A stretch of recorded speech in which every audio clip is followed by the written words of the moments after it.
देश में corona virus की नई लहर के कारण हाहाकार मचा है और इसी मसले पे सोमवार को मद्रास हाईकोर्ट में सुनवाई हुई।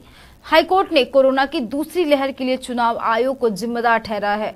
कोर्ट ने कहा कि चुनाव आयोग के अधिकारियों पे अगर मर्डर चार्ज लगाया जाए तो गलत नहीं होगा। कोर्ट की इस टिप्पणी को लेकर कांग्रेस और बीजेपी अपने नजरिए से पेश करने की कोशिश की। देखिए, मद्रास हाईकोर्ट की आज जो चुनाव आयोग को लेकर तल्ख टिप्पणी आई है, मैं समझता हूं कि देश में राजनीतिक दल जिनको संभावित हार निश्चित दिखाई दे रही है, उस तरह की भाषा कोर्ट से आना भी कहीं ना कहीं पूरी व्यवस्था पर प्रश्न खड़ा करता है।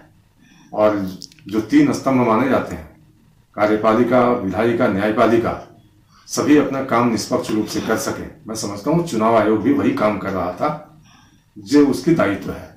और अगर कोर्ट को लगता था कि कुछ ऐसा संक्रमण का दौर आने वाला है, उसके पास कुछ ऐसी खबरें थी, तो कोर्ट को स्वतः संज्ञान लेने की आवश्यकता थी, न कि किसी पिटीशन पर आज जो उन्होंने फैसला सुनाया है। अगर कोर्ट ने समय रहते स्वतः संज्ञान ले लिया होता, इस तरह की कोई अंदेशा जताई होती उन्होंने, तो बात समझी जा सकती थी।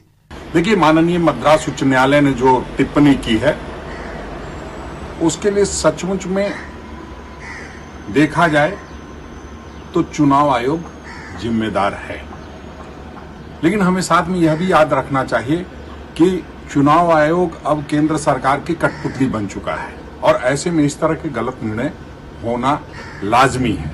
और जिस तरह से कोरोना के दूसरे लहर का केंद्र सरकार को पता नहीं था और जिस तरह से केंद्र सरकार के दबाव में चुनाव आयोग ने बंगाल में 8 चरणों में चुनाव कराने का फैसला किया और केरल में 1 चरण में उतने ही सीटों पर चुनाव कराने का फैसला किया, तो कहीं न कहीं चुनाव आयोग दबाव में काम कर रहा है। और अगर हत्या का मुकदमा दर्ज होना चाहिए तो ऐसे तमाम लोगों पर दर्ज होना चाहिए जिनकी इसमें भूमिका रही है।